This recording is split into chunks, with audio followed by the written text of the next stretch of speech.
Class live है जी। है, चलिए आ जाइए। क्या हाल चाल है?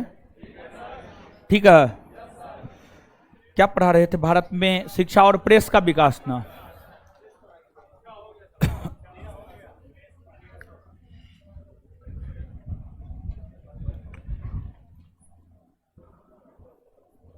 भारत में शिक्षा और प्रेस का विकास। प्रेस का विकास, शिक्षा और प्रेस का विकास। देखिए, इसमें जो है आपको शिक्षा के विकास के विषय में बता दिए थे। आगे अब जो आज के सेशन में हम लोगों को चर्चा करना है, प्रेस के विकास के संदर्भ में चर्चा करना है। प्रेस के विकास, प्रेस के विकास के संदर्भ में चर्चा करना है। और जहां तक प्रेस का सवाल है, प्रेस की स्थापना क्यों की गई? प्रेस की स्थापना क्यों की गई? तो इसका सीधा सा उत्तर यह है कि समाचार पत्र छापने, पुस्तक छापने और समाचार पत्र छापने के उद्देश्य से ही जो है आपको भारत में प्रेस का विकास किया गया। तो भारत में प्रेस के विकास के संदर्भ में हम आपके साथ चर्चा करेंगे, लेकिन उससे पहले जो है 2-4-5 को क्वेश्चन हम आप लोग से पूछना चाहते हैं। ठीक है? लड़की खड़ा होइए तो। राधा कृष्णन आयोग का गठन कब हुआ है? 1902। अच्छा, खड़ा हो जाइए, बताइए। सेडलर आयोग में 3 सदस्य था, तीनों का नाम बोलिए।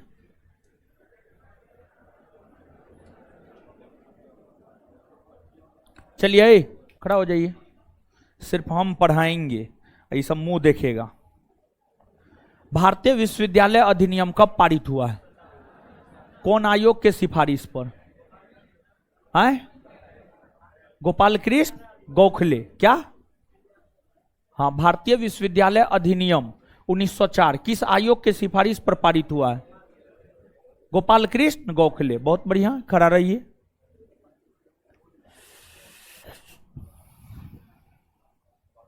चलिए, लड़की खड़ा होइए तो, उधर खड़ा होइए, खड़ा होइए। हाँ, स्वतंत्र भारत की पहली शिक्षा नीति कब आई है?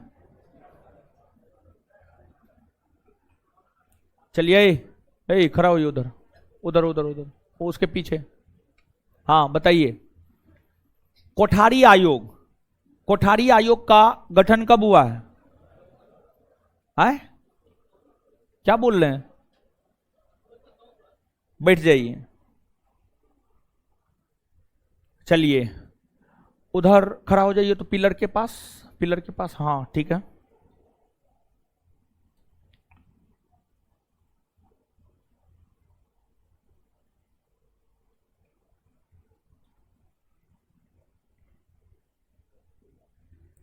बंबई, मद्रास, कलकत्ता में हाईकोर्ट का गठन किस आयोग के सिफारिश पर हुआ है?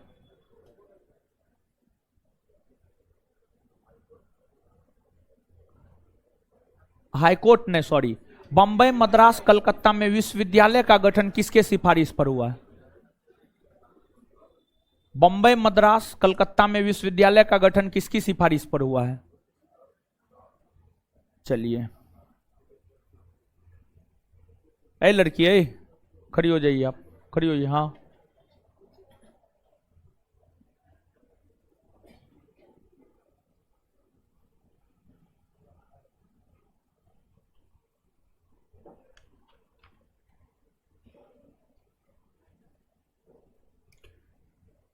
ए कोड ऑफ हिंदू लॉ के नाम से मनुस्मृति का अंग्रेजी में अनुवाद किसने किया? ए कोड ऑफ हिंदू लॉ के नाम से मनुस्मृति का अंग्रेजी में अनुवाद किसने किया?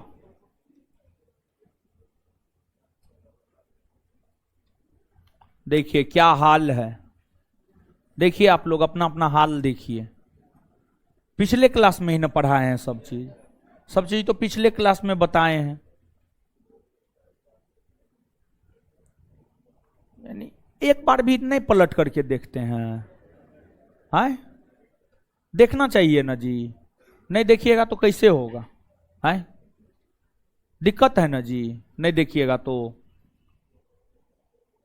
वही बात तो पूछे हैं जो बात पढ़ाए हैं, कोई बात तो ऐसा नहीं पूछे हैं जो नहीं पढ़ाए हैं हम आपको। ए लड़की, ए खड़ी हो जाइए। हंटर शिक्षा आयोग ने किस पर सर्वाधिक बल दिया? शिक्षा पर तो ठीक है, कौन शिक्षा, कौन प्रकार का शिक्षा है? अच्छा, अंग्रेजी शिक्षा। मारेंगे एक तब रख मुंह लाल हो जाएगा। ए लड़की, ए उधर खड़ा होइए, उधर खड़ा होइए, उधर black dress, black dress, black, हाँ बताइए। कलकत्ता में फोर्ट विलियम कॉलेज की स्थापना किसने की? है वेले जली, बैठ जाइए। एकदम बड़ी बुरा हाल है जी आप लोग का, ऐसे में कैसे होगा? लीजिए बैठ जाइए। घर पे जाकर के कम से कम एक आध बार रिवीजन किया कीजिए। घर पे जाके पढ़ते हैं, 1000 बार बोले होंगे, 1 साल होने वाला है बैच को, 1000 बार बोले होंगे कि जो चीज जिस डेट में पढ़ा है उसी डेट में जाकर के घर पे रिवीजन कीजिए, लेकिन कीजिएगा वही जो आपका मन है। आ जाइए अब, भारत में प्रेस का विकास।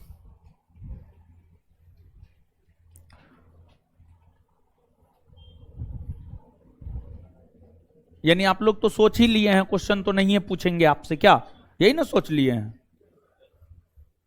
हाँ तो मत पढ़िए, मेरा क्या लीजिएगा। पढ़िएगा आपको नौकरी होगा, नहीं पढ़िएगा आपको नहीं होगा, आप जानिए, आपका कर्म जाने। आ जाइए अब, प्रेस का विकास। देखिए, पहली बात हमने आपको यह बताया कि आखिरकार प्रेस का विकास क्यों किया जाता है। तो प्रेस का विकास जो है समाचार पत्र छापने के लिए किया जाता है, किताब छापने के लिए किया जाता है। किताब, समाचार पत्र, ये सब जो है आपको प्रेस में ही छपते हैं। तो आप सभी लोग इस बात से अवगत हैं कि भारत आने वाली जो पहली यूरोपीय कंपनी है, भारत आने वाली पहली यूरोपीय कंपनी पुर्तगाली ईस्ट इंडिया कंपनी है। पुर्तगाली ईस्ट इंडिया कंपनी भारत आने वाली प्रथम यूरोपीय कंपनी है। और अगर बात यह की जाए कि भारत में प्रेस का विकास या प्रेस लगवाने का काम या प्रेस लगाने का काम सर्वप्रथम किसने किया है, तो भारत में प्रेस लगाने का काम सर्वप्रथम पुर्तगाली ने किया है। किसने किया है? पुर्तगाली। तो भारत में सर्वप्रथम प्रेस लगाने का काम जो है आपको पुर्तगालियों के द्वारा किया गया था। पुर्तगालियों के द्वारा किया गया। पुर्तगालियों के द्वारा जब भारत में प्रेस लगाए गए तो फिर पुस्तक सब छपाई का कार्यक्रम शुरू हुआ। पुस्तक छपाई का कार्यक्रम शुरू हुआ और कहा जाता है कि भारत में सर्वप्रथम पुस्तक की छपाई 1557 में हुई थी। भारत की पहली पुस्तक जो छपी थी 1557 में छपी थी। भारत की पहली पुस्तक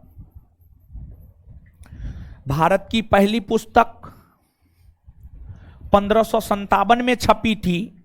और 1557 में जो भारत की पहली पुस्तक छपी थी वह गोवा के पादरियों के द्वारा छापा गया था। गोवा के पादरी, उस समय गोवा पुर्तगालियों के अधीन हुआ करता था। उस समय गोवा पुर्तगालियों के अधीन हुआ करता था। आप याद कीजिए, भारत में यूरोपीय कंपनियों के आगमन, भारत में यूरोपीय कंपनियों का आगमन हुआ। सबसे पहले पुर्तगाली आया, और पुर्तगाली की अगर आप बात करेंगे तो पुर्तगाली तो 1498 में ही आ गया। और पुर्तगालियों ने गोवा पर कब्जा 1510 में कर लिया था। 1510 में आप याद कीजिए, प्रथम पुर्तगाली गवर्नर बना था कौन? फ्रांसिस्को दी अल्मीरा 1505 से 1509। और द्वितीय पुर्तगाली गवर्नर अल्बुकर्क 1509 से 1500 पर 1515, 1509 से 1515। और अल्बुकर्क ने ही 1510 ईस्वी में गोवा पर विजय प्राप्त किया। तो गोवा पुर्तगालियों के अधीन हुआ करता था। तो गोवा के जो पादरी हुआ करते थे, गोवा के पादरियों ने ही भारत की पहली पुस्तक की छपाई 1557 में किया, 1557 में किया। लेकिन पुर्तगाली जब भारत में प्रेस लगाया था, पुर्तगाली जब भारत में प्रेस लगाया था, तो उस समय प्रेस के क्षेत्र में बहुत ज्यादा कार्य आपको नहीं हुए। अगर भारत में प्रेस के विकास को देखें तो भारत में प्रेस का विकास तब होना वास्तविक तौर पर प्रारंभ हुआ जब भारत में ब्रिटिश ईस्ट इंडिया कंपनी का आगमन हुआ। भारत में प्रेस का विकास वास्तविक तौर पर तब होना प्रारंभ हुआ जब भारत में ब्रिटिश ईस्ट इंडिया कंपनी का आगमन हुआ। भारत में ब्रिटिश ईस्ट इंडिया कंपनी का आगमन हुआ और ब्रिटिश ईस्ट इंडिया कंपनी के आगमन मात्र से भारत में प्रेस का विकास नहीं होने लगा, बल्कि विशेष तौर पर जब ब्रिटिशों ने भारत में अपनी राजनीतिक प्रभुसत्ता को स्थापित किया, ब्रिटिशों ने भारत में अपनी राजनीतिक प्रभुसत्ता को 1757 के पलासी युद्ध से स्थापित किया, उसके बाद से वास्तविक तौर पर भारत में प्रेस का विकास होना शुरू हुआ। वास्तविक तौर पर भारत में प्रेस का विकास शुरू हुआ। लेकिन ध्यान दिया जाए कि अगर अंग्रेजों की बात की जाए तो अंग्रेजों के आगमन से भारत में प्रेस का विकास हुआ, लेकिन अंग्रेजों के आगमन मात्र से ही नहीं, बल्कि जब अंग्रेजों ने भारत में अपनी राजनीतिक प्रभुसत्ता को स्थापित किया तो इसके बाद से वास्तविक तौर पर भारत में, इसके बाद से वास्तविक तौर पर भारत में प्रेस का विकास होना शुरू हुआ। अंग्रेजों ने भारत के भीतर जो अपनी पहली प्रिंटिंग प्रेस खोली थी, अंग्रेजों ने भारत के भीतर अपनी पहली प्रिंटिंग प्रेस जो है मुंबई में खोली थी। पहली प्रिंटिंग प्रेस मुंबई में खोली थी और मुंबई में पहली प्रिंटिंग प्रेस जो है आपको 1684 में खोला था। मुंबई में पहली प्रिंटिंग प्रेस जो है आपको कब खोला था? 1684 में खोला, 1684 में खोला। लेकिन यह प्रिंटिंग प्रेस खुलने के बाद भी काम नहीं कर रहा था, बस प्रिंटिंग प्रेस खुल गया था। लेकिन अगर आप देखेंगे कि क्या यह प्रिंटिंग प्रेस काम कर रहा था या नहीं कर रहा था, तो यह प्रिंटिंग प्रेस जो है आपको काम नहीं कर रहा था, प्रिंटिंग प्रेस काम नहीं कर रहा था। अब देखिएगा, आपको कंपनी के अधीन ब्रिटिश ईस्ट इंडिया कंपनी के अधीन एक ऊंचे ओहदे के अधिकारी हुआ करते थे विलियम बॉल्ट्स हुआ करता था। विलियम बॉल्ट्स जो है ब्रिटिश ईस्ट इंडिया कंपनी के क्रियाकलाप से नाराज हो गए। तत्पश्चात विलियम बॉल्ट्स जो है त्यागपत्र दे दिया। विलियम बॉल्ट्स जो है अपने पद से त्यागपत्र दे दिया। कंपनी के सेवा में जो था उससे मुक्त हो गया और उससे मुक्त होने के बाद कंपनी की आलोचना करने को लेकर विलियम बॉल्ट्स ने 1776 ईस्वी में समाचार पत्र निकालने का प्रयास किया। भारत में सर्वप्रथम समाचार पत्र निकालने का प्रयास जिस व्यक्ति ने किया था उसका नाम था विलियम बॉल्ट्स। तो भारत में सर्वप्रथम समाचार पत्र निकालने का प्रयास किसने किया था? विलियम बॉल्ट्स ने किया था। और अगर बात विलियम बॉल्ट्स की करें तो विलियम बॉल्ट्स जो है 1776 ईस्वी में समाचार पत्र निकालने का प्रयास किया था, लेकिन उसमें विलियम बॉल्ट्स असफल हो गए। और जब उसमें विलियम बॉल्ट्स असफल हो गए, अंग्रेजी कंपनी को पता चल गया यह कंपनी की आलोचना करने को लेकर समाचार पत्र निकालना चाहता है। जैसे ही यह पता चला वैसे ही जो है विलियम बॉल्ट्स को जो है वापस लंदन बुला लिया गया। फिर विलियम बॉल्ट्स जो है आपको वापस लंदन चले गए। इसके बाद समाचार पत्र निकालने का प्रयास जेम्स ऑगस्टस हिक्की ने किया। जेम्स ए हिक्की ने किया और और जेम्स ए हिकी ने जब समाचार पत्र निकालने का प्रयास किया तो उसमें जेम्स ऑगस्टस हिकी को सफलता मिली। जेम्स ऑगस्टस हिकी को अर्थात जेम्स ए हिकी को सफलता मिली और भारत में समाचार पत्र की शुरुआत करने का श्रेय जेम्स ऑगस्टस हिकी को ही जाता है। तो भारत की अगर बात की जाए तो भारत में समाचार पत्र शुरू करने का श्रेय जिस विद्वान को जाता है उस विद्वान का नाम है जेम्स ए हिकी। समझ गए, जेम्स ए हिकी नाम है। और जेम्स ए हिकी के द्वारा जो प्रथम समाचार पत्र निकाला गया था वह समाचार पत्र था द बंगाल गजट।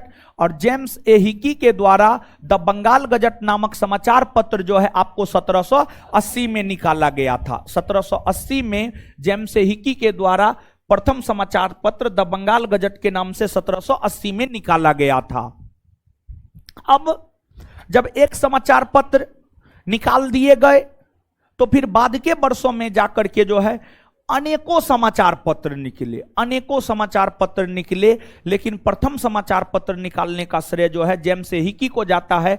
यही कारण है कि जेम्स ए हिकी को भारत के भीतर पत्रकारिता का अग्रदूत माना जाता है। जो जेम्स ए हिकी है इसे भारत के भीतर पत्रकारिता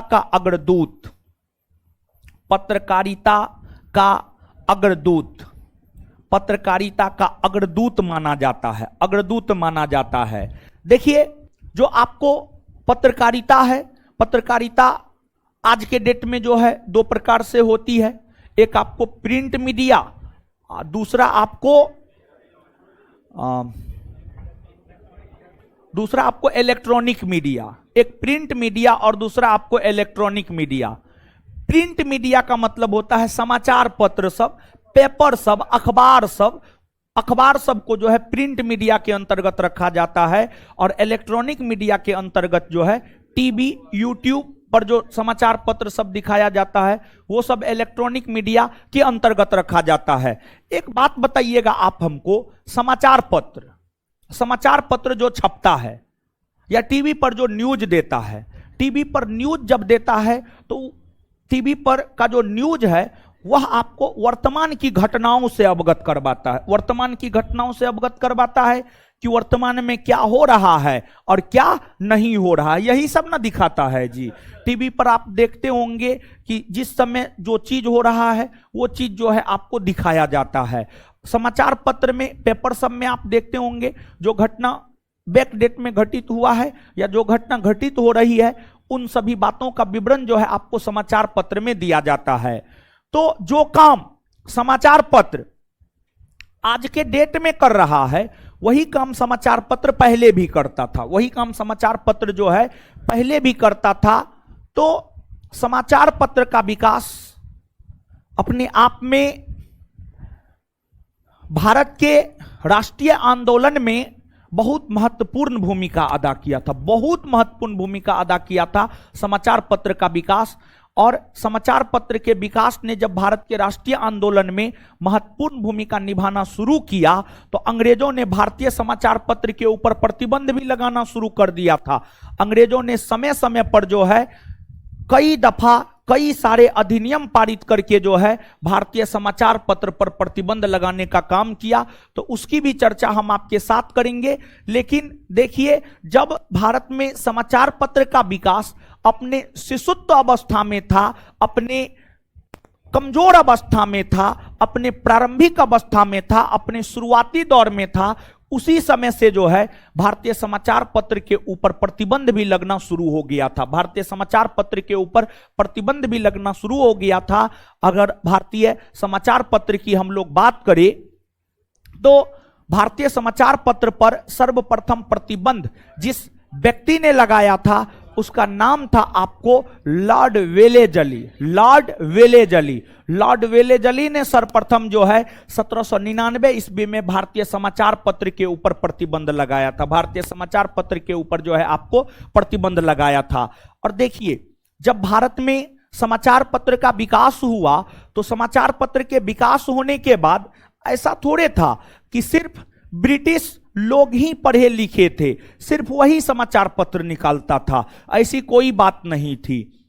उस समय शुरुआती दौर में ब्रिटिश लोग ही समाचार पत्र निकालते थे, लेकिन बाद के वर्षों में जाकर जब भारत के लोग शिक्षित हो गए तो भारतीय शिक्षित और बुद्धिजीवी वर्ग के लोगों ने भी अलग अलग समाचार पत्र जो है आपको निकालने का काम किया, और भारत के बुद्धिजीवी वर्ग के लोगों ने जो अलग अलग समाचार पत्र निकाला, उसने भी भारतीय राष्ट्रीय आंदोलन को एक नई धार देने का काम किया, एक नई धार देने का काम किया। तो अब आप देखिएगा, अगर बात किया जाए भारतीय बुद्धिजीवी की, तो भारतीय बुद्धिजीवियों में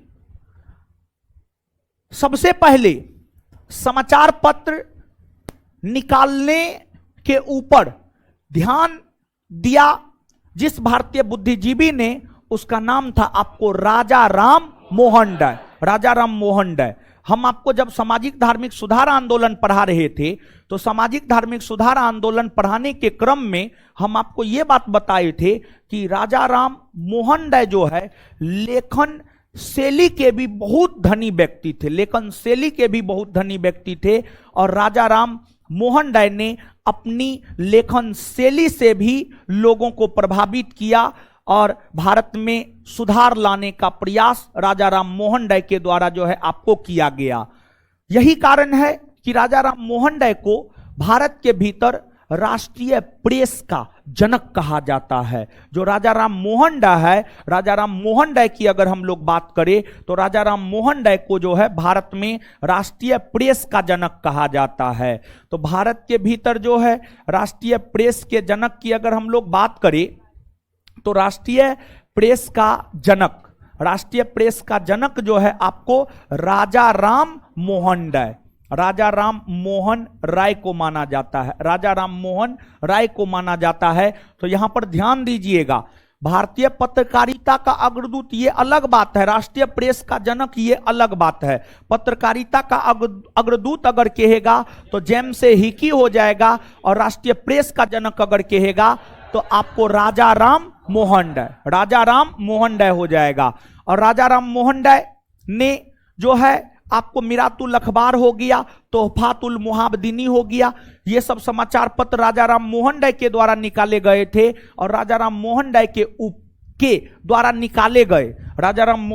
द्वारा निकाले गए समाचार पत्र पर प्रतिबंध लगाने हेतु ही 1823 ईस्वी में जॉन एडम्स के द्वारा जो है लाइसेंसिंग रेगुलेशन एक्ट लाया गया।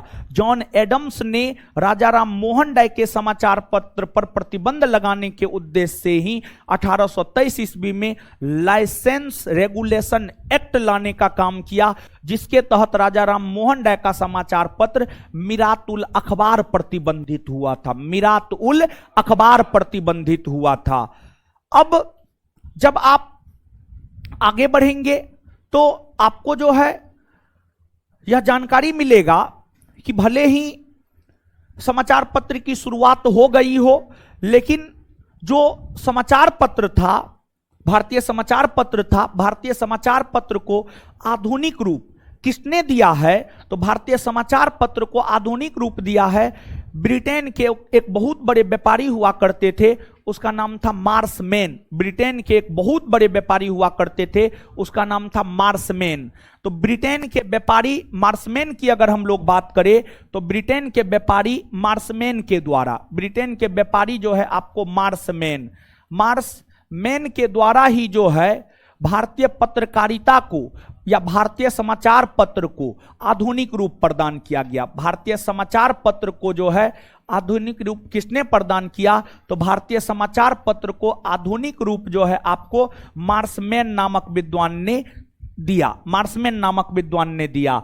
और देखिए ध्यान दीजिएगा, शुरुआती वर्षों में जो समाचार पत्र निकल रहे थे वो अंग्रेजों के द्वारा निकाला जा रहा था। अब जब अंग्रेजों के द्वारा समाचार पत्र निकल रहे थे तो स्वाभाविक सी बात है कि समाचार पत्र की भाषा अंग्रेजी होगी, तो निश्चित तौर पर शुरुआती दौर के जो समाचार पत्र हुआ करते थे उसकी भाषा अंग्रेजी हुआ करती थी। लेकिन जब बाद के वर्षों में भारतीय बुद्धिजीवी वर्ग के लोगों ने समाचार पत्र निकालना प्रारंभ किया तो भारतीय बुद्धिजीवी वर्ग के लोगों ने भारतीय भाषा में समाचार पत्र निकालना प्रारंभ किया, भारतीय भाषा में समाचार पत्र निकालना प्रारंभ किया। और भारतीय भाषा में सर्वप्रथम जो समाचार पत्र निकाला गया है वह समाचार पत्र है आपको उदंड मार्तंड। उदंड मार्तंड तो भारतीय भाषा में छपने वाला, भारतीय भाषा में छपने वाला जो पहला समाचार पत्र है वह है आपको उदंड मार्तंड। उदंड मार्तंड और उदंड मार्तंड नामक समाचार पत्र की अगर हम लोग बात करें तो जो यह समाचार पत्र है, यह समाचार पत्र जो है कलकत्ता से छपा था और कलकत्ता से यह समाचार पत्र हिंदी भाषा में छपा था और कलकत्ता से यह समाचार पत्र हिंदी भाषा में जुगल किशोर के द्वारा निकाला गया था। जुगल किशोर के द्वारा जो है आपको यह समाचार पत्र आपको कलकत्ता से हिंदी भाषा में जो है आपको निकाला गया था। तो भारतीय भाषा में छपने वाला जो प्रथम समाचार पत्र है वह आपको उदंड मार्तंड है। फिर भारत के जो लोकल लैंग्वेज थे जैसे गुजराती हो गया, मराठी हो गया, बांग्ला हो गया, इन सभी भाषाओं में भी समाचार पत्र जो है आपको छपने लगे। और विशेष तौर पर भारत में समाचार पत्र बृहद स्तर पर छपने प्रारंभ 1857 के विद्रोह के बाद हुआ है। 1857 का जो विद्रोह हुआ है, 1857 के विद्रोह के बाद मुख्य तौर पर बृहद स्तर पर जो है भारतीय भाषा में समाचार पत्र छपने प्रारंभ हुए। और 1857 के विद्रोह के बाद जब भारतीय भाषा में समाचार पत्र छपने लगे तो भारतीय भाषा में छपने वाले समाचार पत्र को पढ़कर भारत के लोग जागरूक होने लगे। और जब भारत के लोग जागरूक होने लगे तो भारतीय भाषा में छपने वाले समाचार पत्र पर ही प्रतिबंध लगाने के लिए वर्नाकुलर प्रेस एक्ट लाया गया है। आप वर्नाकुलर प्रेस एक्ट से निश्चित तौर पर अवगत होंगे। जहां तक वर्नाकुलर प्रेस एक्ट की बात है तो जो वर्नाकुलर प्रेस एक्ट है, वर्नाकुलर प्रेस एक्ट जो है आपको लॉर्ड लिटन के समय 1878 में आया था। जब हम आपको बंगाल के गवर्नर जनरल, भारत के गवर्नर जनरल और भारत के वायसराय बता रहे थे, जब इस चैप्टर से हम आपको अवगत करवा रहे थे तो इस चैप्टर को बता रहे थे तो उसी दौरान जो है लॉर्ड लिटन को बताते हुए जो है वर्नाकुलर प्रेस एक्ट के विषय में बताए थे कि जो वर्नाकुलर प्रेस एक्ट है 1878 ईस्वी में पारित हुआ था, लॉर्ड लिटन के समय पारित हुआ था।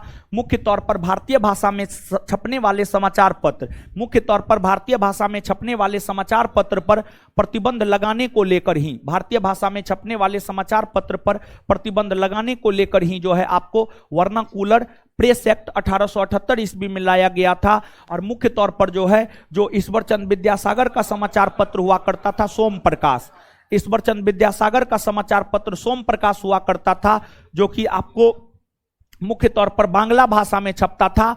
उस समाचार पत्र पर प्रतिबंध लगाने के लिए जो है आपको वर्नाकुलर प्रेस एक्ट लाया गया। लेकिन उसके जरिए भारतीय भाषा में छपने वाले हर समाचार पत्र के ऊपर प्रतिबंध लगा दिया गया, हर प्रकार के समाचार पत्र के ऊपर जो है आपको प्रतिबंध लगा दिया गया। लेकिन बाद के वर्षों में जाकर के जब रिपन बने तो रिपन ने वर्नाकुलर प्रेस एक्ट को रद्द कर दिया, वर्नाकुलर प्रेस एक्ट को रद्द कर दिया। फिर से भारतीय भाषा में जो है आपको समाचार पत्र छपने लगे। और भारत के स्वतंत्रता आंदोलन की अगर आप बात करेंगे तो भारत के स्वतंत्रता आंदोलन में जो है समाचार पत्रों का काफी बड़ा योगदान रहा है। स्वतंत्रता आंदोलन के अंतर्गत जो है क्रांतिकारी वर्ग के नेताओं ने समाचार पत्र निकाला। कांग्रेस के भीतर जो उदारवादी नेता थे उन्होंने समाचार पत्र निकाला, कांग्रेस के भीतर जो उग्रवादी थे उन्होंने निकाला। फिर जो गांधी जी थे, गांधी जी ने भी समाचार पत्र निकाला। तो तमाम प्रकार के समाचार पत्र निकले। अगर बात समाचार पत्रों की करें तो जैसे कि आपको एक क्रांतिकारी नेता हुआ करते थे बारिंद्र कुमार घोष और भूपेंद्र नाथ दत्त। बारिंद्र कुमार घोष और भूपेंद्र नाथ दत्त के द्वारा जो है युगांतर नामक समाचार पत्र निकाला गया। बारिंद्र कुमार घोष और भूपेंद्र नाथ दत्त के द्वारा युगांतर नामक समाचार पत्र निकाला गया। फिर आपको एक हुआ करते थे गणेश शंकर विद्यार्थी, उन्होंने प्रताप नामक समाचार पत्र निकाला। एक हुआ करते थे फिरोज शाह मेहता, उन्होंने बॉम्बे क्रॉनिकल नामक समाचार पत्र निकाला। फिर आपको बाल गंगाधर तिलक, उन्होंने केसरी और मराठा नामक समाचार पत्र निकाला। फिर आपको एनी बेसेंट हुआ करती थी, एनी बेसेंट ने कॉमनवेल्थ न्यू इंडिया, कॉमनवेल्थ और न्यू इंडिया जैसा समाचार पत्र निकालने का काम की। फिर महात्मा गांधी की अगर बात की जाए तो महात्मा गांधी ने जो है आपको यंग इंडिया हो गया, नवजीवन हो गया, यंग इंडिया हो गया, हरिजन हो गया, ये सभी समाचार पत्र जो है आपको महात्मा गांधी के द्वारा निकाले गए थे। फिर आपको मौलाना अबुल कलाम आजाद की बात की जाए तो मौलाना अबुल कलाम आजाद ने अल हिलाल अल बिलाग, अल हिलाल अल बिलाग जैसे समाचार पत्र निकाला। फिर जो है आपको पंडित जवाहरलाल नेहरू, पंडित जवाहरलाल नेहरू की अगर हम लोग बात करें तो उन्होंने नेशनल हेराल्ड नामक समाचार पत्र निकाला, नेशनल हेराल्ड नामक समाचार पत्र निकाला। तो कुल मिलाकर के अगर आप देखेंगे तो ये तमाम प्रकार के समाचार पत्र जो है आपको निकाले गए हैं। इन समाचार पत्रों के अलावा जो है आपको ट्रिब्यून है, ट्रिब्यून लाहौर से छपने वाला समाचार पत्र था जो दयाल सिंह मजीठिया ने निकाला था, दयाल सिंह मजीठिया ने निकाला था। फिर आपको हिंदू पैट्रियट था, हिंदू पैट्रियट की अगर हम लोग बात करें तो गिरीश चंद्र घोष और हरीश चंद्र घोष, गिरीश चंद्र घोष और हरीश चंद्र घोष ने जो है आपको हिंदू पैट्रियट नामक समाचार पत्र निकाला। इसके बाद जो है आपको द हिंदू जीएस अय्यर ने निकाला, द हिंदू नामक समाचार पत्र जो है आपको जीएस अय्यर ने निकाला।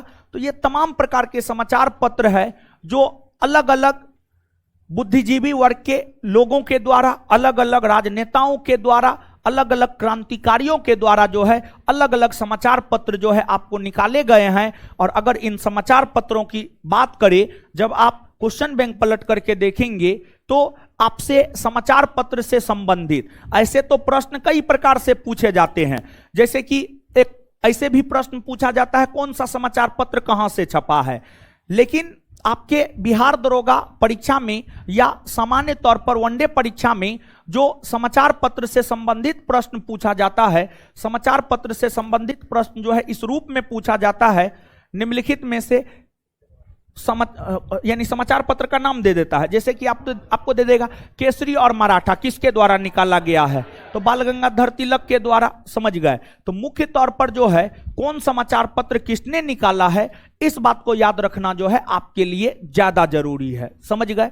तो जो है आप आइए यहां पर चीजों को याद कीजिए, फिर आगे बढ़ते हैं। आइएगा,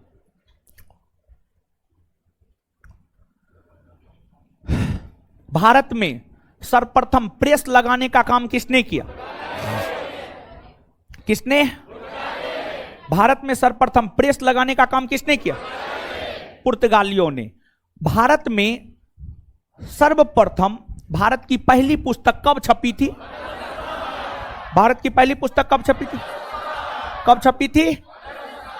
अच्छा, भारत की पहली पुस्तक 1557 में किसके द्वारा छापा गया? गोवा के पादरी, गोवा के पादरी। भारत की पहली पुस्तक 1557 में किसके द्वारा छापी? किसके द्वारा? गोवा के पादरी के द्वारा। अंग्रेजी ईस्ट इंडिया कंपनी ने अपना पहला प्रिंटिंग प्रेस कहां खोला? कहां खोला? कब खोला? अंग्रेजी ईस्ट इंडिया कंपनी ने अपना पहला प्रिंटिंग प्रेस कहां खोला? कहां खोला? कब खोला? कब खोला? भारत में सर्वप्रथम समाचार पत्र निकालने का प्रयास किसने किया? भारत में सर्वप्रथम समाचार पत्र निकालने का प्रयास किसने किया? William Bolts. अगर विलियम बोल्ट्स की बात करें तो उसे इसमें सफलता मिली थी? नहीं ना मिली थी। इसके बाद भारत में निकलने वाला प्रथम समाचार पत्र कौन है? भारत में निकलने वाला प्रथम समाचार पत्र, प्रथम समाचार पत्र बंगाल गजट कब निकाला गया है? बंगाल गजट कब निकाला? बंगाल गजट किसने निकाला है? किसने निकाला है? भारत का प्रथम समाचार पत्र किसने निकाला? किसने निकाला है? भारत में पत्रकारिता का अग्रदूत या जनक, पत्रकारिता का अग्रदूत या जनक, पत्रकारिता का अग्रदूत या जनक। भारत में राष्ट्रीय प्रेस का जनक किसे माना? राष्ट्रीय प्रेस का जनक, राष्ट्रीय प्रेस का जनक। भारत के समाचार पत्र को आधुनिक रूप देने का श्रेय किसे जाता? भारत के समाचार पत्र को आधुनिक रूप देने का श्रेय किसे जाता? किसे जाता है? मार्समैन। भारतीय भाषा में छपने वाला प्रथम समाचार पत्र, भारतीय भाषा में छपने वाला प्रथम समाचार किसका है? ये किसका है? किसका है? इसके बाद आगे बताइएगा कि जो है भारतीय समाचार पत्र पर सर्वप्रथम प्रतिबंध किस गवर्नर जनरल ने लगाया? लॉर्ड वेले। भारतीय समाचार पत्र पर सर्वप्रथम प्रतिबंध किसने लगाया? लॉर्ड वेले जली, लॉर्ड वेले जली ने लगाया था। इसके बाद आगे बताइएगा कि भारतीय भाषा में छपने वाले समाचार पत्र पर प्रतिबंध लगाने के लिए वर्नाकुलर प्रेस एक्ट कब आया? 1878। वर्नाकुलर प्रेस एक्ट कब आया? 1800 किसके समय आया? लॉर्ड। विशेष तौर पर कौन से समाचार पत्र को प्रतिबंधित करने के लिए? सोम प्रकाश। सोम प्रकाश किसका है जी? सोम प्रकाश, सोम प्रकाश ईश्वरचंद विद्यासागर। चलिए आइए अब याद करते हैं, मेरे साथ याद कीजिएगा। The Tribune, Dayal Singh Majithia. The Tribune, the Tribune, the Tribune, the Tribune, the Tribune. और जानते हैं द ट्रिब्यून जो है लाहौर से छपता था। और भगत सिंह का नाम सुने हैं ना आप लोग? भगत सिंह के विषय में विस्तार पूर्वक जानकारी, भगत सिंह को जो फांसी हुई थी, किस दिन कौन सी घटना घटित हो रही थी, भगत सिंह को लेकर के 1930-31 के समय, 1929-30-31 के समय सब चीज को प्रतिदिन के हिसाब से जो है द ट्रिब्यून नामक समाचार पत्र जो है आपको छापता था। समझ गए? इसके बाद हिंदू पैट्रियट, गिरीश चंद्र घोष और हरीश चंद्र घोष। गिरीश चंद्र घोष और हरीश चंद्र। तो हिंदू पैट्रियट, हिंदू पैट्रियट गिरीश चंद्र घोष और हरीश चंद्र घोष। इसके बाद अमृत बाजार पत्रिका, मोतीलाल घोष और शिशिर कुमार घोष। मोतीलाल घोष और शिशिर कुमार घोष। अमृत बाजार पत्रिका, मोतीलाल घोष और अमृत बाजार पत्रिका, मोतीलाल घोष और हरिजन यंग इंडिया नवजीवन। हरिजन यंग इंडिया नवजीवन। अल हिलाल अल बिलाग, मौलाना अबुल कलाम। अल हिलाल अल बिलाग, अल हिलाल अल बिलाग, मौलाना अबुल कलाम। युगांतर, बारिंद्र कुमार घोष और भूपेंद्र नाथ दत्त। युगांतर, युगांतर। इसके बाद जो है प्रताप, फिरोज शाह मेहता, नहीं, प्रताप गणेश शंकर विद्यार्थी। प्रताप नामक समाचार पत्र किस? Pratap, Pratap. Bombay Chronicle, Firoz Shah Mehta. Bombay Chronicle, Bombay Chronicle, Bombay Chronicle, Bombay Chronicle. Free Hindustan, Taraknath Das. Free Hindustan, Free Hindustan, Free Hindustan. Indian Sociologist, Shyamji Krishna Varma. Indian Sociologist, Indian Sociologist, Indian Sociologist. Commonwealth New India, Annie Besant. Commonwealth New India, Commonwealth New India, Commonwealth New India. Kesari और मराठा, पाल गंगाधर तिलक। केसरी और मराठा, केसरी और मराठा, केसरी और Maratha. The National Herald, Jawaharlal Nehru. The National Herald, the National Herald, the National Herald. Rast Goftar, Dada Bhai नेरोजी। राष्ट्रगोप्तार, राष्ट्रगोप्तार, राष्ट्रगोप्तार, Dada Bhai नेरोजी। समझ गए? याद रखिएगा, यही प्रमुख समाचार पत्र है। मुख्य तौर पर यही सब आपसे पूछा जाता है। नोट की अगर आप बात करेंगे तो नोट में जो है इससे ज्यादा दिया हुआ है। ठीक है,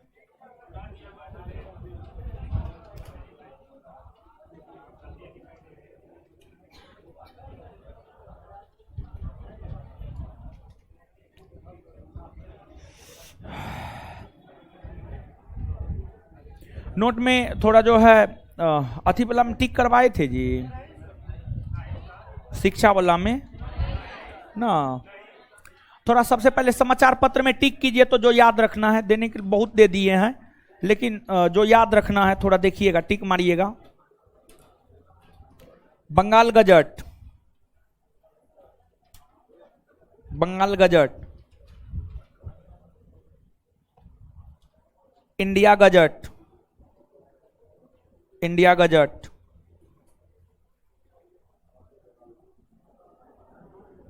the Telegraph, the Telegraph, Digdarshan, Digdarshan, संवाद को मोदी, संवाद को मोदी, मिरातुल अखबार, मिरातुल अखबार, जामे जहानुमा, जामे जहानुमा, उदन मार्तंड, उदन मार्तंड, राष्ट्रगुप्तार और हिंदू पैट्रियट, राष्ट्रगुप्तार और हिंदू पैट्रियट, हिंदू पैट्रियट, राष्ट्रगुप्तार और Hindu patriot, Som Prakash,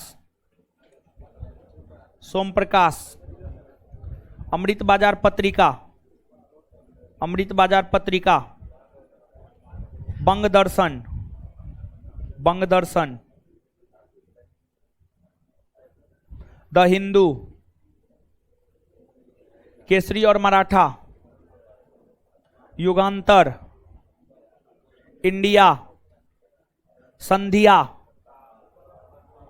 Gadar, Ghadar, Al Hilal, Al Hilal, Madras Standard Commonwealth New India, the Leader, the Leader, Young India Navjivan, Young India Navjivan, Harijan, National Herald, National Herald, Talwar, Free Hindustan, Comrade और हमदर्द, कॉमरेड और हमदर्द, कॉमरेड और हमदर्द, कॉमरेड और हमदर्द। ठीक है, खत्म हो गया। इतना जो है आप याद रख लीजिएगा। ठीक है, बाद बाकी नहीं भी याद रखेंगे कहीं कोई दिक्कत नहीं है। इसमें मैक्सिमम तो हम आपको याद करवाइए दिए, नहीं करवाए, मैक्सिमम याद करवा दिए हैं। ठीक है, अब इससे आगे जो है आप अपना पढ़ लीजिएगा। अब इससे आगे पढ़ लीजिएगा, और इससे आगे जो है अब हम लोग आते हैं क्वेश्चन पे। क्वेश्चन पलटिए। अब क्वेश्चन लगाए हैं ना जी? नहीं लगाए हैं? कहा है? हाँ, बोल तो दिए थे हम उसको।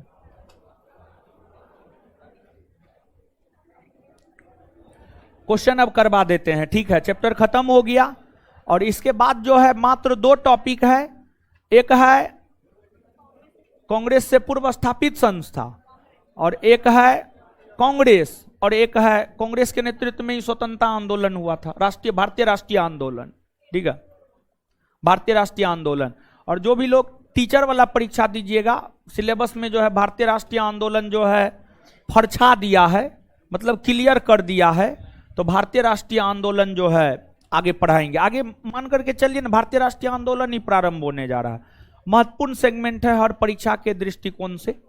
तो जो है अगले वीक भारतीय राष्ट्रीय आंदोलन शुरू हो जाएगा। आ जाइएगा क्वेश्चन पे। नोट पढ़ते हैं कि नहीं पढ़ते हैं जी आप लोग? आए? हाँ, तो पढ़िए, आ जाइए, क्वेश्चन पलटिए। आधुनिक भारत में शिक्षा का विकास। पहला, किस ब्रिटिश शासक के काल में औपचारिक रूप से अंग्रेजी माध्यम से शिक्षा प्रारंभ की गई? भारत में शिक्षा अंग्रेजी माध्यम से प्रारंभ 1835 से हुई है और 1835 के समय हुआ करते थे लॉर्ड विलियम बेंटिक। यानी आंसर क्या हो जाएगा? Lord William. तो किस ब्रिटिश शासक के काल में औपचारिक रूप से अंग्रेजी माध्यम से शिक्षा प्रारंभ की गई? Lord William Bentinck. नेक्स्ट, शिक्षा पर चार्ल्स वुड के डिस्पैच ने अंग्रेजी शिक्षा को अनिवार्य बनाया ना? लोकल भाषा में भी शिक्षा की बात वुड डिस्पैच ने की थी, आप जाकर के पढ़िएगा, लिखा हुआ है। प्राइमरी शिक्षा को निशुल्क बनाया ना? शिक्षा को निशुल्क बनाने की बात इन्होंने नहीं किया था। संस्कृत और फारसी विद्यालयों को निषिद्ध किया यानी बंद किया नहीं। शैक्षणिक संस्थानों के सरकारी अनुदान की सिफारिश की, यानी यह कहा कि जो शैक्षणिक संस्थान है, जो विद्यालय है, उसको सरकारी अनुदान जो है दिया जाना चाहिए। समझ गए?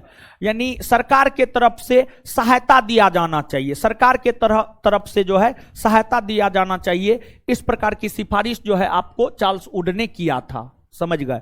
तो याद रखिएगा, दो का आंसर क्या हो जाएगा? डी। तो बताइए, शिक्षा पर चार्ल्स वुड के डिस्पैच ने क्या सिफारिश किया था? शैक्षणिक संस्थाओं के सरकारी अनुदान। हंटर आयोग ने किसके विकास पर बल दिया? हंटर आयोग ने प्राथमिक शिक्षा के विकास पर बल दिया। हंटर आयोग ने प्राथमिक शिक्षा के विकास पर बल दिया। तो हंटर आयोग ने किसके विकास पर बल दिया? हंटर आयोग ने किसके विकास पर बल दिया? प्राथमिक शिक्षा। सेडलर आयोग ने किस विषय पर सिफारिश? सेडलर आयोग ने भारतीय शिक्षा पर सिफारिश किया। भारतीय शिक्षा। हमारी इस शिक्षा प्रणाली से लोग रंग और जाति से तो भारतीय रहेंगे किंतु मानसिक रूप से अंग्रेज। यह कथन किसका है? यह कथन है लॉर्ड मैकाले का। Lord Macaulay. और देखिए, ध्यान दीजिएगा, मैकाले आयोग के सिफारिश पर ही, मैकाले आयोग के सिफारिश पर ही भारत में शिक्षा का माध्यम अंग्रेजी को बनाया गया था। तो अंग्रेजी को जब शिक्षा का माध्यम बनाया गया तो उस पर जो है मैकाले जो है अंग्रेजी को भारत में शिक्षा का माध्यम बनाना चाहता था। तो उसके लिए ये सब तर्क दे रहा था कि हम जो शिक्षा पद्धति लागू करने जा रहे हैं ना, उससे जो है रंग से तो भारत के लोग भारतीय होंगे लेकिन मानसिक रूप से वो अंग्रेज हो जाएगा। समझ गए? और ऐसा हुआ भी। समझ गए? ऐसा नहीं कह सकते बल्कि ऐसा हुआ है। याद रखिएगा, बड़ी अच्छा क्वेश्चन है। तो हमारी इस शिक्षा प्रणाली से लोग रंग और जाति से तो भारतीय रहेंगे किंतु मानसिक रूप से अंग्रेज। यह कथन किसका है? किसका है? मैकाले। 1835 ईस्वी में एक महत्वपूर्ण निर्णय लिया गया। वह किसके बारे में है? शिक्षा के बारे में। किसके बारे में है? शिक्षा। तो 1835 ईस्वी में एक महत्वपूर्ण निर्णय लिया गया। वह किसके बारे में है? शिक्षा। किसके बारे में है? शिक्षा। शिक्षा के बारे में है। नेक्स्ट, अधोलिखित वक्तव्यों पर विचार कीजिए। कथन, मैकाले की अंग्रेजी शिक्षा में प्रचार प्रसार का उद्देश्य भारतीयों को पाश्चात्य शिक्षा में दीक्षित करना था। हाँ। वह भारत का औद्योगिक विकास चाहता था? नहीं, वह भारत का औद्योगिक विकास नहीं चाहता था बल्कि वह ब्रिटिश ईस्ट इंडिया कंपनी का विकास चाहता था और ब्रिटिश ईस्ट इंडिया कंपनी को अधिक से अधिक मुनाफा दिलाना चाहता था। क्योंकि अगर भारत के लोग अंग्रेजी भाषा सीखकर कंपनी के अधीन काम करता था तो उसको बहुत कम वेतन मिलता था, तो इससे कंपनी को मुनाफा होता था। वह भारत का औद्योगिक विकास नहीं चाहता था और शिक्षा के क्षेत्र में वो सिफारिश करके भारत में अंग्रेजी शिक्षा लागू करके वह औद्योगिक विकास कैसे कर सकता है? तो औद्योगिक विकास अलग चीज है, शिक्षा अलग चीज है। समझ गए? तो ये क्या है? आपको गलत है। तो कथन सही है, कारण गलत है। यानी आंसर क्या होगा? सी। निम्न में से किस एक्ट ने भारत के बड़े क्षेत्रीय खंडों में एक स्वतंत्र शिक्षा विभाग की स्थापना का मार्ग प्रशस्त किया? वुड का डिस्पैच। वुड का डिस्पैच। Wood dispatch. याद रखिएगा, ये भी काफी अच्छा क्वेश्चन है। निम्न में से किस एक ने भारत के बड़े क्षेत्रीय खंडों में एक स्वतंत्र शिक्षा विभाग की स्थापना का मार्ग प्रशस्त किया? वुड का डिस्पैच। 1937 ईस्वी में देसी भाषा के माध्यम से 1937 ईस्वी में देसी भाषा के माध्यम से बुनियादी शिक्षा देने के गांधी जी का प्रस्ताव समर्थन करने के लिए शिक्षा सम्मेलन कहां आयोजित किया गया? वर्धा में। कहां आयोजित हुआ था? वर्धा में। नेक्स्ट, अधोलिखित में से किस आयोग या किसके सिफारिश पर 1904 ईस्वी में विश्वविद्यालय अधिनियम पारित किया गया? टॉमस रेले। किसकी अध्यक्षता में? टॉमस रेले। टॉमस रेले की अध्यक्षता में। आगे, मौलिक शिक्षा की वर्धा योजना 1937 का प्रारूप निम्न में से किस समिति ने तैयार किया? जाकिर हुसैन। जाकिर हुसैन ने। तो मौलिक शिक्षा की वर्धा योजना 1937 का प्रारूप किस समिति ने तैयार किया? जाकिर हुसैन। बनारस स्थित, गौर से सुनिएगा, समझिएगा इसको, बनारस स्थित सेंट्रल हिंदू कॉलेज, जो बाद में बनारस हिंदू विश्वविद्यालय के केंद्र बिंदु के रूप में काम आया, किसके द्वारा स्थापित किया? देखिए, इसमें प्रश्न को आप समझिएगा। सबसे पहले एक बात आप जानिए, सेंट्रल हिंदू कॉलेज, अगर बात हम लोग सेंट्रल हिंदू कॉलेज की करें तो बनारस में सेंट्रल हिंदू कॉलेज की स्थापना 1898 ईस्वी में श्रीमती एनी बेसेंट के द्वारा किया गया था। Shrimati Annie Besant, Shrimati Annie Besant के द्वारा किया गया। और यही सेंट्रल हिंदू कॉलेज 1916 ईस्वी में, यही सेंट्रल हिंदू कॉलेज 1916 ईस्वी में बीएचयू के रूप में स्थापित हो गया। किस रूप में? बीएचयू, बनारस हिंदू विश्वविद्यालय के रूप में स्थापित हो गया। यह बात तो ठीक है। आपसे प्रश्न क्या पूछा जा रहा है जानते हैं? आपसे प्रश्न यह पूछा जा रहा है कि जो सेंट्रल हिंदू कॉलेज जो बाद में बनारस हिंदू विश्वविद्यालय के रूप में स्थापित हो गया था, उस सेंट्रल हिंदू कॉलेज की स्थापना किसने की है? आपसे यहां से बनारस हिंदू विश्वविद्यालय के संस्थापक के विषय में नहीं पूछा जा रहा है, बल्कि आपसे सेंट्रल हिंदू कॉलेज के संस्थापक के विषय में पूछा जा रहा है। तो सेंट्रल हिंदू कॉलेज की स्थापना किसने की है? Annie Besant. यानी आंसर क्या होगा? Annie Besant. कंफ्यूजन नहीं ना है जी? हाँ, देखिए आसान क्वेश्चन था, लेकिन आसान में थोड़ा लैंग्वेज टफ किया था। राजपूत परिवारों की शिक्षा के विभिन्न, राजपूत परिवारों की शिक्षा के लिए बने विभिन्न विद्यालयों में से सर्वप्रथम अस्तित्व में आया था, सर्वप्रथम अस्तित्व में आया था अजमेर का मेयो कॉलेज। अजमेर का मेयो कॉलेज 1872। सूची 1 को सूची 2 से मिलाइए। जोनाथन डंकन, जोनाथन डंकन ने संस्कृत कॉलेज बनारस में बसाया था। विलियम जॉन्स 1784 में एशियाटिक सोसाइटी ऑफ बंगाल का गठन किया। वारेन हेस्टिंग्स कलकत्ता में मदरसा स्थापित किया। विलियम बेंटिक कलकत्ता में 1835 में मेडिकल कॉलेज की स्थापना की। विलियम बेंटिक ने कलकत्ता में 1835 में मेडिकल कॉलेज की स्थापना की। 5 1 2 3 5 1 2 3 आंसर बी होगा, होगा। नेक्स्ट, मुसलमानों में पश्चिमी शिक्षा के प्रचार के लिए 1863 ईस्वी में मोहम्मदन लिटरेरी सोसाइटी की स्थापना हुई थी। कहां? कलकत्ता में, अलीगढ़ में, दिल्ली में, कराची में, है ना? कलकत्ता में ना हुआ था? कलकत्ता में हुआ था जी, कलकत्ता में हुआ था। आंसर देखिए तो कलकत्ता होना, कलकत्ता है, कलकत्ता में होना चाहिए। हाँ, कलकत्ता होगा, कलकत्ता। नेक्स्ट, इस क्वेश्चन को छोड़ दीजिएगा, ये डाउट में है, ठीक है। नेक्स्ट, राष्ट्रीय शिक्षा परिषद का गठन कब किया गया था? राष्ट्रीय शिक्षा परिषद का गठन 1906 में किया गया था। 1906 में। Indian Society of Oriental Arts की स्थापना किसके द्वारा की गई थी? अविंद्रनाथ टैगोर। किसके द्वारा? अविंद्रनाथ टैगोर। तो Indian Society of Oriental Arts की स्थापना किसके द्वारा की गई थी? Abanindranath. Indian Society of Oriental Arts की स्थापना किसके द्वारा की गई? अविंद्रनाथ टैगोर। नारी शिक्षा को बढ़ावा देने के उद्देश्य से 1849 ईस्वी में कलकत्ता में बेथुन स्कूल की स्थापना किसने की? बेथुन स्कूल की स्थापना की गई थी ईश्वरचंद विद्यासागर। किसके द्वारा? ईश्वरचंद विद्यासागर। 1898 में स्थापित सेंट्रल हिंदू कॉलेज निम्न में से किसके प्रयास से 1916 में बनारस हिंदू विश्वविद्यालय के रूप में स्थापित हुआ? इसका उत्तर हो जाएगा मदन मोहन मालवीय। मदन मोहन मालवीय, मदन मोहन मालवीय। हार्टोग कमिटी किससे संबंधित है? प्राथमिक शिक्षा। किससे? प्राथमिक शिक्षा। प्राथमिक शिक्षा। भारतीय शिक्षा का मैग्ना कार्टा किसे कहा जाता है? चार्ल्स वुड का घोषणा पत्र। चार्ल्स वुड का घोषणा पत्र। भारत में आधुनिक शिक्षा का जन्मदाता किसे माना जाता है? Charles grant. किसको माना? Charles grant. राधा कृष्णन आयोग का गठन कब किया गया? 1948। 1948। एक स्वायत्त निकाय के रूप में विश्वविद्यालय अनुदान आयोग की स्थापना कब हुई? यूजीसी का गठन कब हुआ? 1953।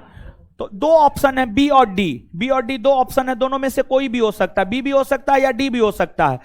आंसर में क्या दिया है? डी दिया है। डी दिया है, सही है, समझ गए। बी और डी दोनों में से कोई भी हो सकता है।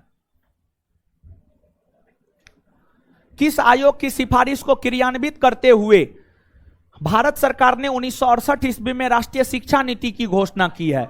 कोठारी आयोग। कौन आयोग? कोठारी आयोग। तो किस आयोग की सिफारिशों को क्रियान्वित करने हेतु भारत सरकार ने 1968 ईस्वी में राष्ट्रीय शिक्षा नीति की घोषणा की है? कोठारी आयोग। कोठारी आयोग। निम्न में से किसके तहत प्रावधान किया गया कि 14 वर्ष की आयु तक के बच्चों के लिए निःशुल्क एवं अनिवार्य प्राथमिक शिक्षा प्रदान की जाए? राष्ट्रीय शिक्षा नीति 1968। राष्ट्रीय शिक्षा नीति 1968। भारत में अंग्रेजों ने प्रथम मदरसा कहां स्थापित किया? कलकत्ता में। कलकत्ता में वारेन हेस्टिंग्स ने 1781 में। एशियाटिक सोसाइटी ऑफ बंगाल के संस्थापक सर विलियम जॉन्स। वाराणसी में प्रथम संस्कृत महाविद्यालय की स्थापना किसने की? जोनाथन डंकन ने। किसने? जोनाथन डंकन ने। जोनाथन डंकन ने। अधोलिखित में से कौन से भारतीय सदस्य सेडलर आयोग से संबंधित था या थे? आशुतोष मुखर्जी था ना जी। डॉक्टर जियाउद्दीन अहमद था। सेडलर आयोग में तीन कौन सदस्य था जी? एगो माइकल सेडलर, दूसरा आशुतोष मुखर्जी, तीसरा जियाउद्दीन अहमद। जियाउद्दीन अहमद। आंसर 1 और 2। निम्नलिखित में से किसे पेरिस की रॉयल एशियाटिक सोसाइटी की सदस्यता प्रदान की गई? माइकल मधुसूदन दत्त। माइकल मधुसूदन दत्त। निम्नलिखित अंग्रेजों में से कौन था जिसने सर्वप्रथम भगवत गीता का अंग्रेजी में अनुवाद किया? भगवत गीता का अंग्रेजी में अनुवाद किया था चार्ल्स विल्किंसन। Charles Wilkinson. निम्नलिखित में से किसने कालिदास की प्रसिद्ध रचना अभिज्ञान शाकुंतलम का पहली बार अंग्रेजी में अनुवाद किया? Sir William Jones. Sir William Jones. स्वतंत्रता पूर्व अवधि में ब्रिटिश सरकार द्वारा भारत में आधुनिक शिक्षा के प्रसार का मुख्य उद्देश्य था छोटे प्रशासनिक पदों पर नियुक्ति हेतु शिक्षित भारतीयों की आवश्यकता, भारतीय संस्कृति को प्रोत्साहित करना, भारतीय लोगों को आधुनिक बनाना जिससे वे राजनीतिक जिम्मेदारी में भाग ले सके। उपरोक्त में से कोई नहीं। आंसर हो जाएगा ए। क्या हो जाएगा? ए। स्वतंत्रता पूर्व यानी आजादी से पूर्व ब्रिटिश सरकार जो भारत में आधुनिक शिक्षा का प्रसार करना चाहता था उसका मुख्य उद्देश्य था छोटे प्रशासनिक पदों पर नियुक्ति हेतु शिक्षित भारतीयों की आवश्यकता।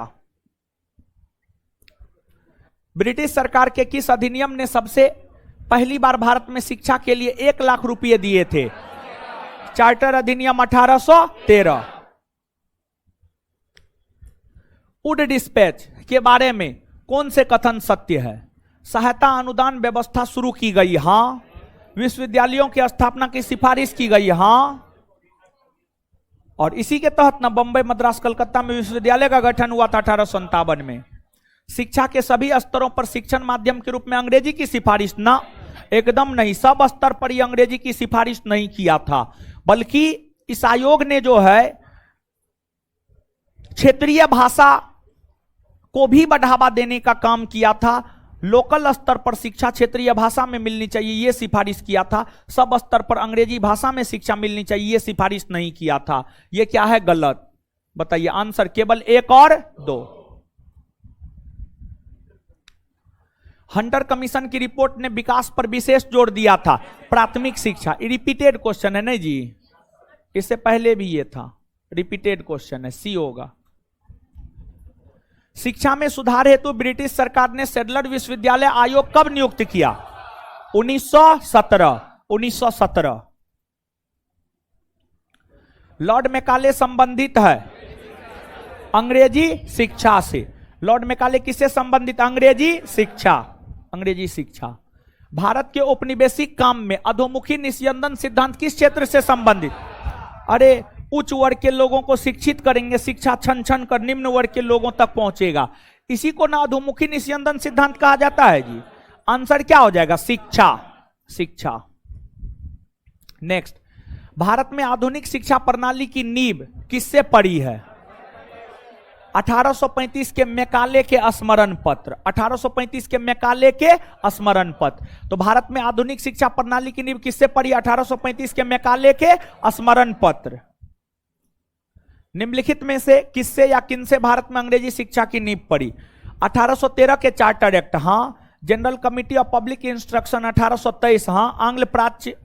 आंग्लविद एवं प्राच्यविद एवं आंग्लविद विवाद, हाँ। तीनों से 1, 2 और 3। किसके शासनकाल में भारत में अंग्रेजी शिक्षा प्रारंभ की गई? Lord William Cavendish Bentinck. ये भी रिपीटेड क्वेश्चन है ना जी, रिपीटेड है ये भी। आंसर है। नेक्स्ट, भारत में प्रथम 3 विश्वविद्यालय की स्थापना किस वर्ष हुई?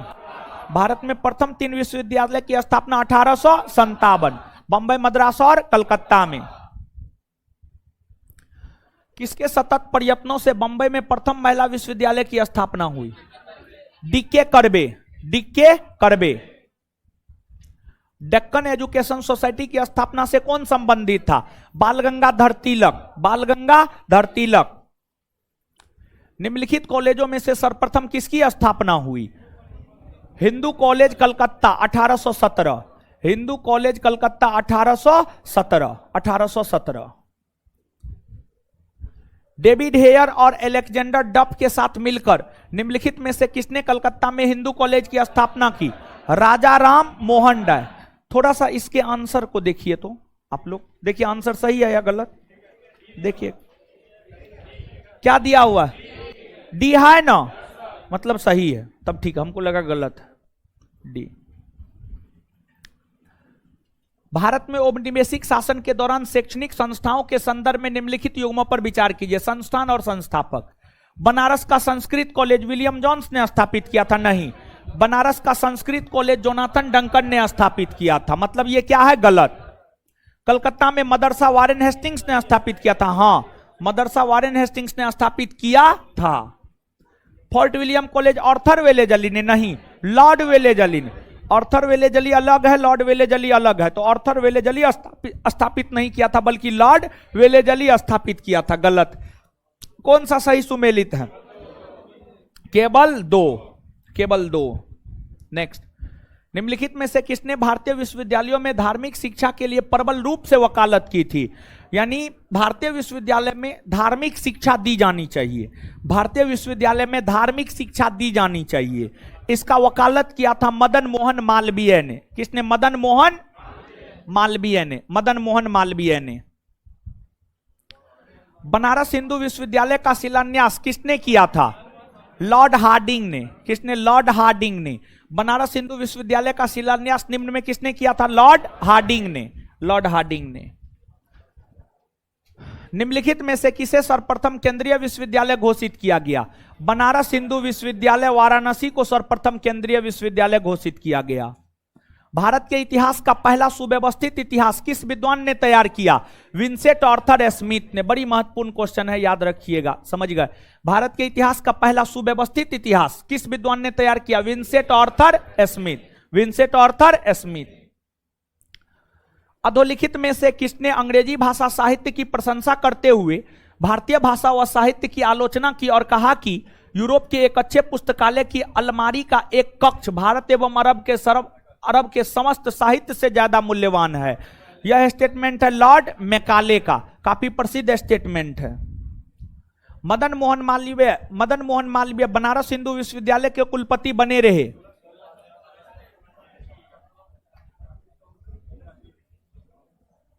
1919 से 1939, 1939 से 1939। देखिए तो आंसर क्या दिया है, बी दिया है। हाँ ठीक है। निम्न में से किसने 1851 में लड़कियों की शिक्षा को बढ़ावा देने के उद्देश्य से पूना में बालिका विद्यालय की स्थापना की? ज्योतिबा फूले। ज्योतिबा फूले। अधोलिखित में कौन सुमेलित नहीं है?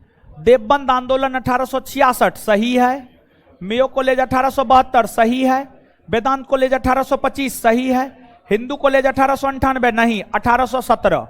1817 यही गलत है, यही सुमेलित नहीं है। Answer D.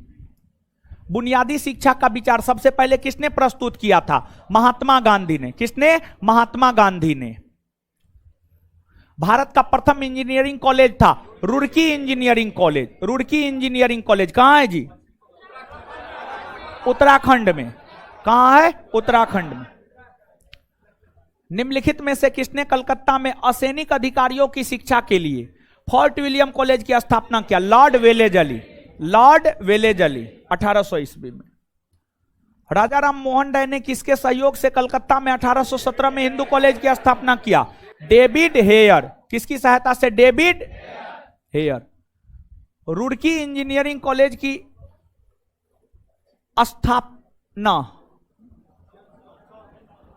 यहां पर रुड़की इंजीनियरिंग कॉलेज की स्थापना होगा। स्थापना। रुड़की इंजीनियरिंग कॉलेज की स्थापना 1847 ईस्वी में किसने किया? James Thomason. James Thomason. अधोलिखित में किसके प्रयत्न से दक्कन एजुकेशन सोसाइटी की स्थापना हुई?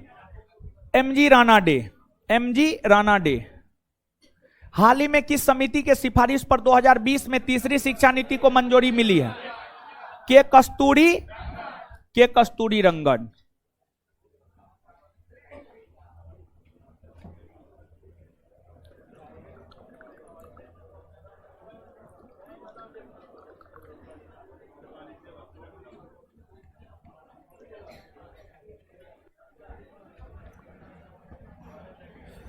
इसके बाद आधुनिक भारत में प्रेस का विकास क्या किया जाए? हाँ क्या वो क्वेश्चन है? कितना क्वेश्चन है जी? ना बहुत है। नहीं हो पाएगा, नहीं हो पाएगा, नहीं हो पाएगा, नहीं हो पाएगा, नहीं हो पाएगा। अगले क्लास में करवा देंगे, ठीक है? अगले क्लास में करवा देंगे। अगले क्लास में आएंगे तो सबसे पहले क्वेश्चन ही करवा देंगे। नहीं हो पाएगा, पूरा नहीं हो पाएगा, ठीक है? नहीं हो पाएगा। अगले क्लास में पूरा क्वेश्चन करवा देंगे और इसके बाद जो है फिर आगे कांग्रेस से पूर्व स्थापित संस्था पढ़ा देंगे, ठीक है? चलिए, आप लोग लेकिन पढ़ते ना है।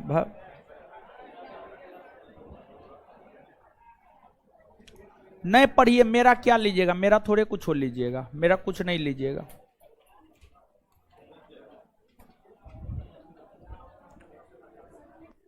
चलिए, कहां से कहां तक दिए होते? 1 से 50। चलिए, इसमें क्वेश्चन बैंक में जो है होमवर्क पूछ रहे हैं। पेज नंबर 275 से लेकर 283 तक दिए थे ना, 50 नंबर क्वेश्चन तक। अगला होमवर्क है क्वेश्चन नंबर 51 से 100। क्वेश्चन नंबर 51 से 100, पेज नंबर 283 से 292। देखिए इसमें होमवर्क सुनिए। क्वेश्चन नंबर 51 से 100, पेज नंबर 283 से 292, पेज नंबर 283 से 292, ठीक है? चलिए, अब आइए जवाब दीजिए।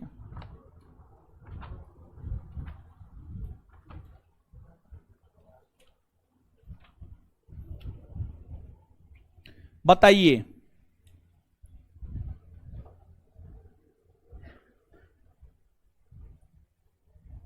नहीं हो पाएगा, 144 है, नहीं हो पाएगा।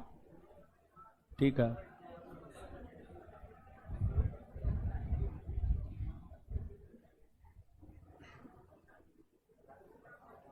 आइए बताइए तो, सीमा सड़क संगठन की स्थापना कब हुई है? 1900। अवध राज का अंतिम शासक वाजिद अली। भिलाई दुर्गापुर राउर केला में इस्पात संयंत्र का निर्माण कब हुआ? द्वितीय। अंकलेश्वर कहां स्थित है? पूगा घाटी, हाँ, लद्दाख में। मुर्रा किसका नस्ल है? हाँ, भैंस, भैंस ना जी। 1946 में भारत आई कैबिनेट मिशन में कितने सदस्य? हाँ, सोन नदी का उद्गम स्थल अमरकंटक की पहाड़। नामदफा राष्ट्रीय उद्यान कहाँ है? अरुणाचल। मध्य रेलवे का मुख्यालय मुंबई CST। जहां आरा द्वारा लिखित शेख मोइनुद्दीन चिश्ती की जीवनी किस नाम से जानी जाती? मुनीसल अरबा। भाखड़ा नंगल बांध कौन नदी पर? सतलज। जलियांवाला बाग की बांग्लादेश एक स्वतंत्र राष्ट्र बना। हाँ? क्वार्ट्ज का रासायनिक नाम, क्वार्ट्ज का रासायनिक नाम सोडियम सिलिकेट, सोडियम सिलिकेट। सूर्यास्त एवं सूर्योदय के समय सूर्य का आभास किसके कारण? अपवर्तन। किसके कारण? अपवर्तन ना। चलिए ठीक, आगे होमवर्क बढ़ा दिए हैं, दीजिए। इसमें अकबर दिए थे ना, अगला अब इसमें देख रहे हैं जहांगीर में। देखिए कितना क्वेश्चन है, बस जहांगीर और शाहजहां दोनों, जहांगीर और शाहजहां 16 और 17, 16 नंबर और 17 नंबर, 16 नंबर और 17 नंबर। ठीक है, अब अकबर से पूछते हैं। 306 पढ़े हैं? कौन कौन पढ़े? हाथ खड़ा कीजिए तो। सही में पढ़ते हैं आप लोग? अच्छा चलिए ठीक है, तब तो बढ़िया है, आप लोग सुंदर हैं। नहीं पढ़ते हैं तब गड़बड़ है। बताइए तो, हल्दी घाटी के युद्ध में महाराणा प्रताप की सेना के सेनापति कौन थे? हकीम खान। आगे बताइएगा, अकबर ने सर्वप्रथम वैवाहिक संबंध राजपूतों के जिस गृह से स्थापित किया? कछुआ। किससे? किस चिश्ती संत के दरगाह पर अकबर दर्शन हेतु अधिक जाता था? मोइनुद्दीन। अकबर की अधीनता स्वीकारने वाला प्रथम राजपूत राज? हाँ, आमेर। आमेर। अकबर के साथ युद्ध करने वाली दुर्गावती कहां की रानी थी? मंडला। कहां की?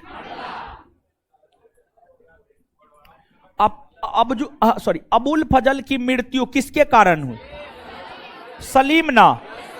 किसको एक प्रबुद्ध निरंकुश शासक कहा जाता? अकबर ना।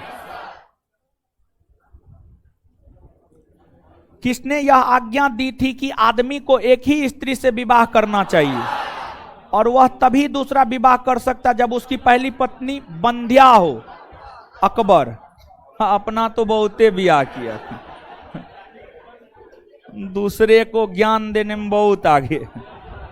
अकबर कालीन सैन्य व्यवस्था आधारित थी मनसब।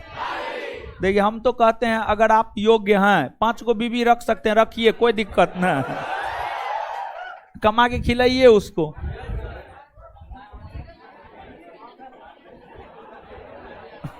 महाराज करने नहीं लगिएगा, गलत है। ठीक है, एगो बीवी ठीक है, ठीक है, 5 को बीवी गलत है। इबादत खाने का निर्माण किसने करवाया? अकबर ना। अकबर ने दीन इलाही किस वर्ष आरंभ किया? 1582 ना।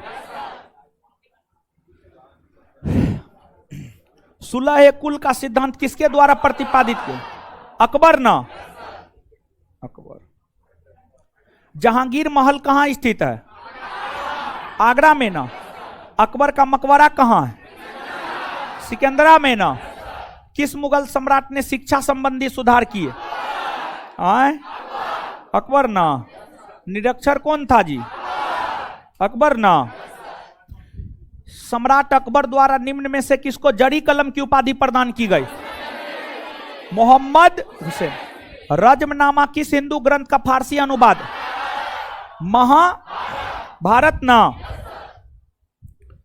वह प्रसिद्ध जैन आचार्य कौन थे जिनको अकबर ने बहुत सम्मानित किया? हरि विजय। अकबर के दरबार में आने वाला पहला अंग्रेज? रॉल्फ। जिस मध्यकालीन भारतीय लेखक ने अमेरिका की खोज का उल्लेख किया है वह है? अबुल, इस नाम से ने किया है जी, आलमे नव। आलमे नव। अबुल फजल जो है अमेरिका की खोज का वर्णन किया है और अमेरिका का नाम उन्होंने बताया है आलमे नव। अमेरिका के लिए कौन सा शब्द? आलमे नव।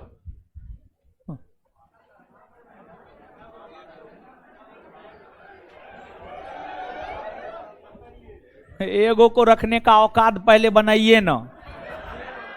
एगो को रखने का तो औकात है ही ना है, और 6 गो बनाएगा ही। एगो को संभाल लिए तब समझ जाएंगे। जिस रोज संभाल लीजिएगा आइएगा हमसे मिलिएगा। 6 गो की हम 72 गो करवा देंगे आपका। अकबर ने बंगाल तथा बिहार को मुगल साम्राज्य में कब मिलाया? 1576। 1576। बहुत क्वेश्चन पूछ दिए नहीं जी।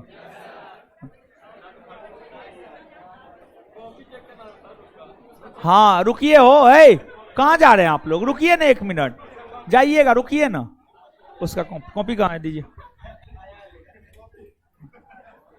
कॉपी में क्या है ये ना देखेंगे।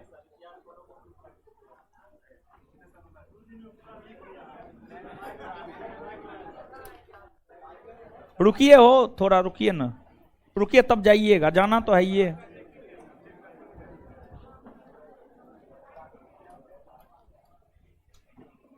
इतिहास कहां से आप लिखे? हाँ यहां से है।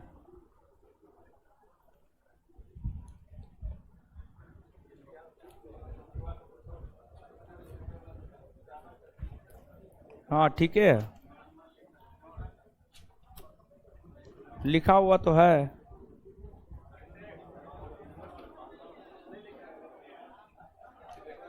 खिदराना का युद्ध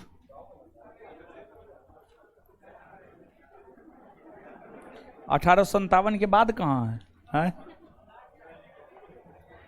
ठीक है, आप ही का ना है? क्या नाम है आपका? चलिए सुनिए हो, कल जो है, कल कौन दिन है?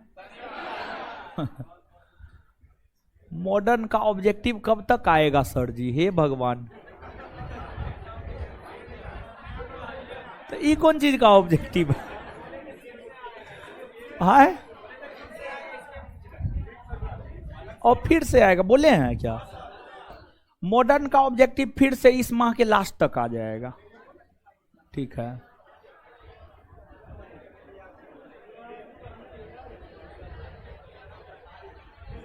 चलिए तो कल शनिवार है ना?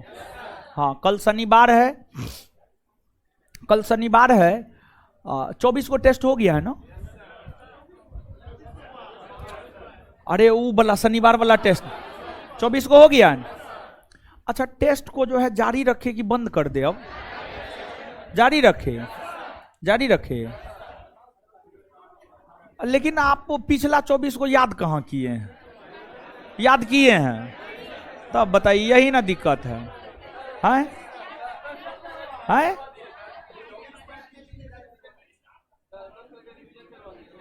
हैं? अच्छा सुनिए, कल है टेस्ट, कल आपका टेस्ट है। कल शनिवार है, 12:30 बजे से न्यू सेंटर पर जो है टेस्ट है। और परसों रविवार है, 4 बजे से क्लास है पॉलिटी का। लेकिन 4 बजे धूप रहता है, खैर रहने दीजिए, ठीक है, क्लासे में अनाउंसमेंट कर देंगे। 4 बजे से क्लास है, समझ गए? कि 5 बजे से कर दे? हाँ क्या विचार? 4 बजे ठीक है। हाँ 4 बजे ठीक है, 4:30 तक शुरू हो जाता है क्या? हाँ 4 बजे ठीक है, 4 बजे। कंफ्यूजन में मत रहिएगा। क्या बजे? क्या बजे? कंफ्यूजन में नहीं ना? हाँ ठीक है।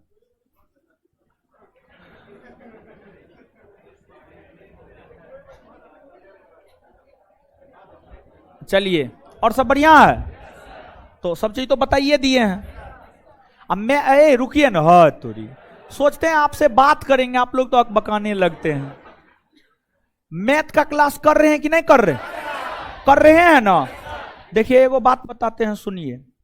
प्रीलिम जब वैकेंसी आएगा तो प्रीलिम्स में टाइम मिलेगा, लेकिन प्रीलिम्स परीक्षा और मेंस परीक्षा के बीच में टाइम आपको ज्यादा नहीं मिलेगा।